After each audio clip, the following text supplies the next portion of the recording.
Hello NRI friends, welcome to SB NRI, the next generation NRI banking. मेरा नाम है मोहित और आज इस वीडियो में हम डिस्कस करेंगे about the top 5 best investment opportunities for NRIs in India in 2020। तो बिना किसी भी देरी के चलिए वीडियो को स्टार्ट करते हैं। तो सबसे पहले ये डिस्कस करते हैं कि why should an NRI invest, उसे इन्वेस्ट करना क्यों चाहिए। तो हमने इसके 4 बेसिक पॉइंट्स निकाल के रखे हैं। सबसे पहला तो है आप अपने रिटायरमेंट को प्लान करेंगे। You will plan your retirement. आप वापस इंडिया आएंगे अगर, तो आपको यहाँ कहाँ रहना है, कैसे रहना है, किस तरह का लाइफस्टाइल आपको चाहिए, वो रिटायरमेंट प्लान में आएगा। फिर आप रिटर्न्स जनरेट करेंगे इन्वेस्टमेंट से, जो कि आपको उस टाइम पे काम आएंगे। साथ ही साथ अभी भी जब भी आपको पैसों की यूज़ होगी तब ये रिटर्न्स आपको काम आएंगे। थर्ड है कि आप अपने फैमिली को सपोर्ट करेंगे बीइंग अब्रॉड। आप चाहेंगे कि ज़्यादा से ज़्यादा इन्वेस्टमेंट करके जो रिटर्न्स आ रहे हैं उससे फैमिली को सपोर्ट मिले। एंड फाइनली आप अपने रिटायरमेंट के लिए ही फाइनेंशियल असेट्स बिल्ड करेंगे, जैसे कि एक घर हो गया या फिर अदर इन्वेस्टमेंट, जैसे गोल्ड में आप इन्वेस्ट करना चाहते हैं तो आप एक रिपोजिटरी तैयार करते हैं जो आप रिटायरमेंट के बाद उस कॉर्पस को यूज़ करें। अब हम बात करते हैं कि वो क्या टॉप 5 इन्वेस्टमेंट अपॉर्चुनिटीज़ हैं जो बेस्ट एनआरआईज के लिए 2020 में।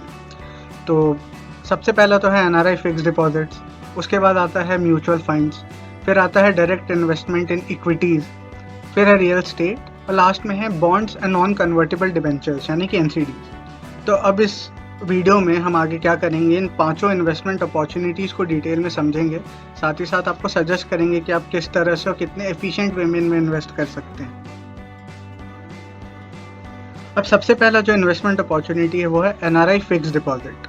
अब इसके अंदर आपको 3 टाइप के फिक्स डिपॉजिट अकाउंट्स हैं इंडिया में जिनमें आप इन्वेस्ट कर सकते हैं। सबसे पहला है नॉन रेसिडेंट एक्सटर्नल यानी कि एनआरई अकाउंट, दूसरा है नॉन रेसिडेंट ऑर्डिनरी यानी कि एनआरओ अकाउंट, और तीसरा है एफसीएनआर यानी कि foreign currency non resident account. तो अभी अकाउंट्स क्या होते हैं, इनके फिक्स डिपॉजिट्स में आप इन्वेस्ट कैसे कर सकते हैं और इनके बेनिफिट्स क्या हैं, आइए जानते हैं।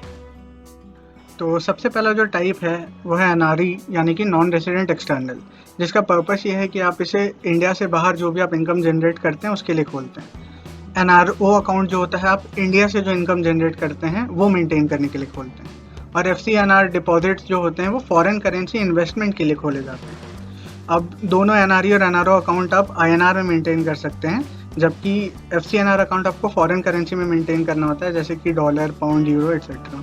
जो टेन्योर ऑफ डिपॉजिट्स होती हैं, मतलब फिक्स डिपॉजिट्स का जो समय है वो अलग अलग है तीनों अकाउंट के लिए। एनआरई में 1 साल से लेकर 10 साल, एनआरओ में 7 दिन से लेकर 10 साल और एफसीएनआर में 1 साल से लेकर 5 साल का टेन्योर आपको मिलता है। इंटरेस्ट रेट की बात करें तो 7.25% तक का इंटरेस्ट आप कमा सकते हैं एनआरई अकाउंट पे। सिमिलर 7.25 आप एनआरओ अकाउंट पे भी कमा सकते हैं, जबकि एफसीएनआर अकाउंट पे आपको 3.05% तक का इंटरेस्ट मिलता है। अब बात करते हैं रिपैट्रिएशन की, मतलब आप इन अकाउंट से जो भी पैसा आपने डिपॉजिट किए हैं क्या आप उसे अपने ओवरसीज बैंक अकाउंट्स में भेज सकते हैं या नहीं।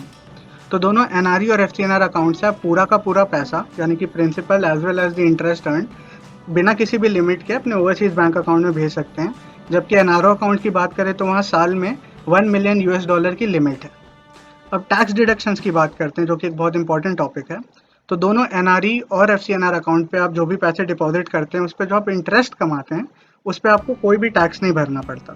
जबकि हम एनआरओ की बात करें तो क्योंकि उस अकाउंट में आपने इंडिया से जनरेट किए हुए पैसे डाले हैं तो वहाँ पे एक 30% tax along with surcharge and education cess deduct होता है, जो टीडीएस के फॉर्मेट पे होता है, और जो आप अपने टैक्स स्लैब के अकॉर्डिंग बाद में वाइल फाइलिंग और इनकम टैक्स रिटर्न्स एक रिफंड के लिए भी अप्लाई कर सकते हैं। अब बात करते हैं सेकंड इन्वेस्टमेंट अपॉर्चुनिटी के बारे में, जो है म्यूचुअल फंड्स।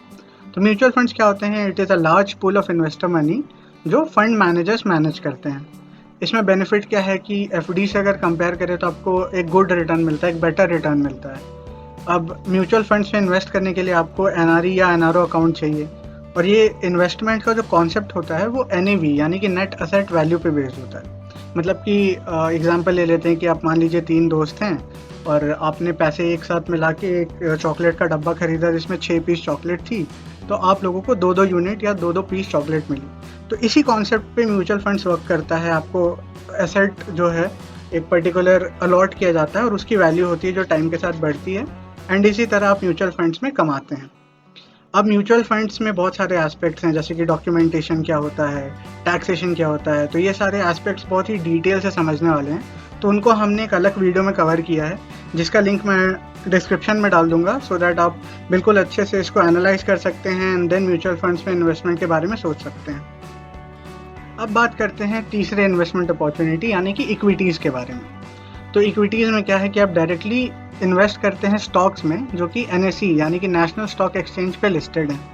अब इस पर्टिकुलर इन्वेस्टमेंट के लिए आपको पोर्टफोलियो इन्वेस्टमेंट स्कीम का पार्ट होना होगा, जो कि RBI के द्वारा दी जाती है। अब ये स्कीम क्या है, अगर इसे शॉर्ट में समझें तो RBI बेसिकली जो भी इन्वेस्टमेंट आता है स्टॉक में थ्रू NRIs, उनको इस तरह से मॉनिटर करती है स्कीम के थ्रू, और इसीलिए PIS चैनल्स एस्टैब्लिश्ड हैं, जिसमें अगर आप अपनी NRE या NRO बैंक अकाउंट से इन्वेस्ट करते हैं, NRE रिपैट्रिएबल बेसिस के लिए, NRO नॉन रिपैट्रिएबल बेसिस के लिए, तो आपको उन रेस्पेक्टिव अकाउंट्स के PIS चैनल्स के थ्रू इन्वेस्ट करना होता है, जिसकी अथॉरिटी आपको RBI देती है। फिर आपको एक डीमैट अकाउंट चाहिए, जिसमें आप इन शेयर्स को या स्टॉक्स को इलेक्ट्रॉनिक फॉर्मेट में स्टोर करते हैं। और फाइनली आपको एक ट्रेडिंग अकाउंट चाहिए होता है एक ब्रोकर के साथ, जिस अकाउंट के थ्रू आप सारी ट्रेडिंग करते हैं। तो ये बेसिक इन्वेस्टमेंट है इक्विटीज़ में। एक अगर हम इसे शॉर्ट में और ब्रीफ में समझना चाहें तो ये है। अब क्योंकि ये बहुत एक डिटेल टॉपिक है, just like other investment opportunities, तो इसको भी हमने अलग अलग एस्पेक्ट्स में इन आर्टिकल्स एंड ब्लॉग पे कवर किया है। अगेन उसका लिंक मैं डिस्क्रिप्शन में डाल दूंगा। साथ ही साथ I will also try to attach more and more links in the video, so that आप डायरेक्टली कम्युनिकेट कर पाएँ एंड एनालाइज करके बिल्कुल इन्फॉर्म डिसीजन ले पाएँ। अब अगले इन्वेस्टमेंट अपॉर्चुनिटी की बात करते हैं, जो कि एक बहुत ही इंटरेस्टिंग अपॉर्चुनिटी है, जो है रियल एस्टेट। अब इस रियल एस्टेट में इन्वेस्ट करने के लिए आपको NRE, NRO या FCNR अकाउंट तो चाहिए ही। अब आप रियल एस्टेट में क्यों इन्वेस्ट करें, ये हमने शुरू में भी वीडियो के डिस्कस किया था कि आप अपने रिटायरमेंट प्लानिंग के लिए इन्वेस्ट कर सकते हैं। आप अगर अभी भी बिफोर योर रिटायरमेंट इन्वेस्ट करते हैं, तो ये प्रॉपर्टी आपको बेनिफिट देगा in terms of rental income. साथ ही साथ लॉन्ग टर्म में आपको प्राइस बेनिफिट्स भी मिलते हैं और रिटर्न्स भी काफ़ी अच्छा मिलता है। एंड रियल एस्टेट में इन्वेस्ट करने के टैक्स एस्पेक्ट्स भी हैं, आपको बहुत जगह पे टैक्स एग्जम्पशंस मिलते हैं। तो इन सारे एस्पेक्ट्स को भी इन डिटेल हमने एक अलग रियल एस्टेट वाले वीडियो में कवर किया है, जिसका लिंक अगेन मैं डिस्क्रिप्शन में डाल दूंगा। सारे जितने भी रिलेटेड एस्पेक्ट्स हैं, from fix deposits to mutual funds to real estate equities, सारे related articles, blogs and videos के links I will put it in the description, so that आप सब कुछ बिल्कुल डिटेल में समझ के एंड देन आप डिसाइड कर सकते हैं कि कौन सा बेस्ट अपॉर्चुनिटी है इन टॉप 5 में से आपके लिए। अब बात करते हैं अपने फाइनल और 5th investment opportunity for NRI in India in 2020 के बारे में, जो कि है bonds and non convertible debentures यानी कि NCDs। तो अब आप सबको पता होगा कि GOI सिक्योरिटीज़ यानी कि इंडिया का जो डेट मार्केट है, वो बहुत ही अट्रैक्टिव है in case of NRI investments. तो इसमें 60 टाइप के अलग अलग बॉन्ड्स हैं जिनमें आप इन्वेस्ट कर सकते हैं। तो सबसे पहले आता है पब्लिक सेक्टर यूनिट यानी कि PSU एंड कैपिटल बॉन्ड्स। उसके अलावा आप secure corporate bonds and NCDs जैसे कि नॉन कन्वर्टेबल डिवेंचर्स हैं, उनमें इन्वेस्ट कर सकते हैं। Government tax free NRI bonds issue करती है, उसमें भी आप इन्वेस्ट कर सकते हैं। ट्रेजरी बॉन्ड्स होते हैं 1 साल के टेन्योर के, जिसमें गारंटीड रिटर्न्स होते हैं। Municipal and zero coupon bonds होते हैं। इंफ्रास्ट्रक्चर बॉन्ड्स भी होते हैं।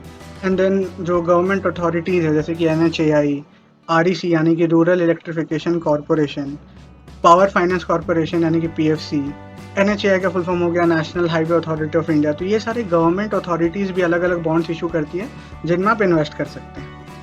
तो again bond investment, NCD investment is again a very detail topic, जिस पे हमने अलग से वीडियो बना के रखा है। I will clip that video as well in the description. And thank you, that would be all for the video. अगर आपको वीडियो पसंद आई है तो इसे लाइक ज़रूर करें, share it with your friends and subscribe to the channel.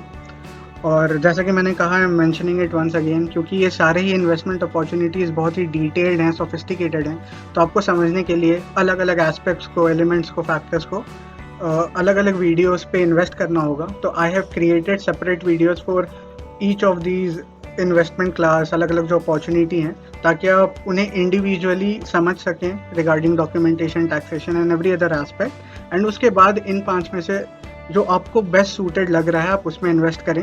And again, आप किसी में भी इन्वेस्ट करें, you can contact us any time. SBNRI is your banking concierge. We will help you with all type of banking needs, investment, remittance and whatnot.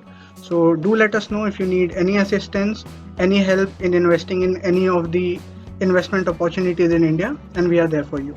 So thank you so much for being with me in the video. See you in my next one. Thank you so much.